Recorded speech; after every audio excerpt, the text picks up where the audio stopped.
You know, I thought the Lord of the Rings show, Rings of Power, was style over substance, but this one? This one takes the cake. So, hi everyone, welcome back to my little corner of the internet, and today we're going to talk about Black Knight.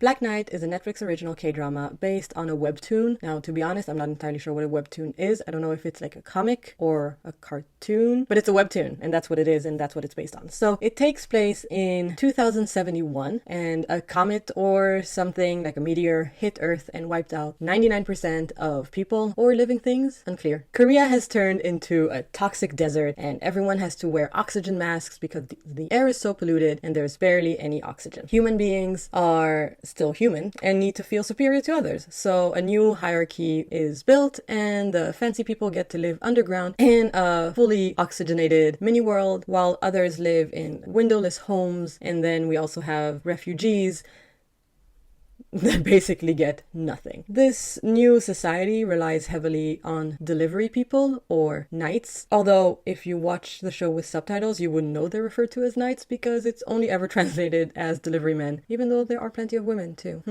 Curious. Anyway, they can come from any of the classes, so the refugees kind of revere them as their way out of their circumstances. Our main characters are 5'8". He's a super knight. See, he's the best of the best of the best. Sir, with honors. The best of the best of the best, sir. Yeah, with honors. We have Sawol. He's a refugee that lives in hiding in a house with another one of our main characters, Major Jung Sola, and her little sister Sula, because names are confusing. Sawol dreams of becoming a knight and spends his days stealing oxygen and getting into fights along with his best friends, Useless, Dummy, and Dum Dum. Great names. After a tragic, terrible event happens, 5'8" takes Sawol under his wing and teaches him how to become a knight. We learn many things along the way. Some are important and some will make absolutely no difference whatsoever. So let's get into what I did like about the show. I mentioned that it's style over substance already, but the style really is good. The show looks great. Everything, it looks very bleak and very brown. Everyone's clothes are functional. They all have freckles on their noses, which is really cute, but also like the sun. So it makes sense. I like that. Their masks are very masky, and there's a very clear distinction between each class and occupation, so it makes it very easy to differentiate between people. Now let's talk about the substance or lack thereof. The first thing you will notice, or at least the first thing I noticed, I'm not going to speak for you, is that as important as the masks are in theory, that's how disposable they are in actuality. Why do they keep taking them off? Seriously, I can understand having them off indoors because they keep mentioning that,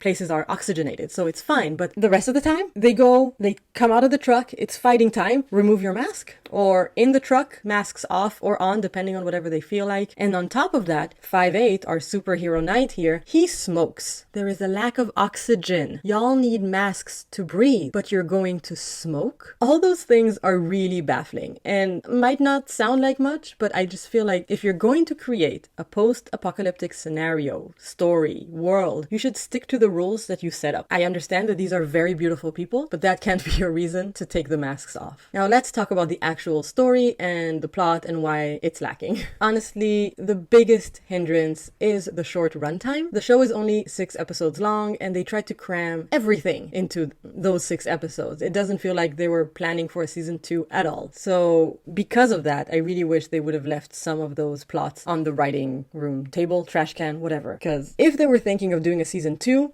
I wouldn't mind leaving some plot points open, but that's not what they did. So let's do some spoiler talk and go here if you don't want to be spoiled any further. So the first episode set up a lot, and I think it was incredibly bold to have the episode end with Sawol getting shot in the head. The episode I was like, I was actually shocked. It could have been really interesting if they'd left him dead. But anyway, then that's when we start the chain of weird setups with no payoffs. Sawol doesn't die because he's a mutant. What does this mean in terms of the show? Basically nothing. They don't really explain why, how, when this happened. If this is common, if so, what happened to the other mutants? How did they become mutants? Were they born this way, or did they have experiments done on them? Absolutely nothing is explained. The only thing is he's shiny. The second setup here is the whole kidnapping situation. The reason Sawol was shot in the head to begin with. People tried to kidnap Sula and he stopped them. She dies in the process, and he, as we said, gets shot in the head. Now, all the other kidnappings are of refugees. So why was the younger sister of a major targeted? In what way does that make any sense? Mind you, we don't really find out why those people get kidnapped. They mentioned experiments several times, but we mostly just see them in those incubators. I think it was that they were trying to find a cure for the bad guy's illness, but we don't really know what his illness is either. And speaking of the bad guy,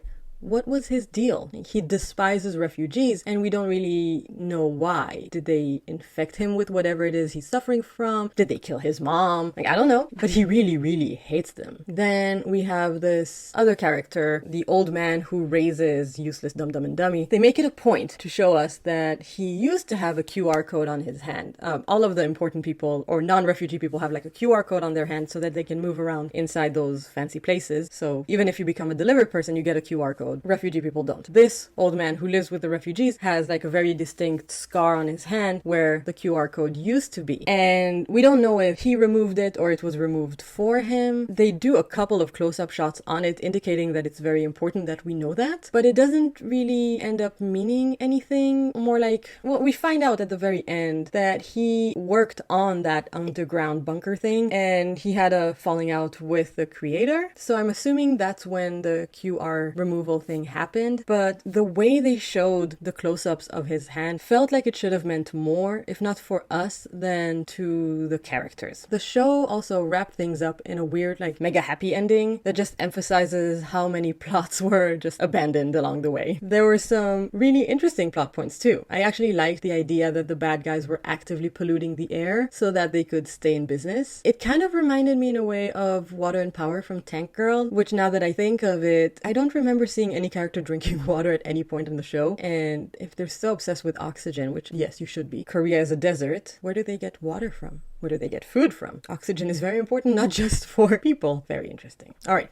Enough picking and prodding. Overall, I think the show is entertaining. I think it is seriously lacking in the plot and world building aspect, but the acting was great, it looked good, and it sounded good, so do with that as you will. Have you watched Black Knight? Do you accidentally keep calling it Dark Knight like I am? Because that was awkward. I kept trying to find, images online, and I was like, why is it so hard to find this Dark Knight show? I was like, oh, because it's not called Dark Knight, it's called Black Knight. Let me know in the comments below, and as always, thank you so much for watching. Please hit that like button if you like this video and gently press the subscribe button if you haven't yet, and I'll see you next time.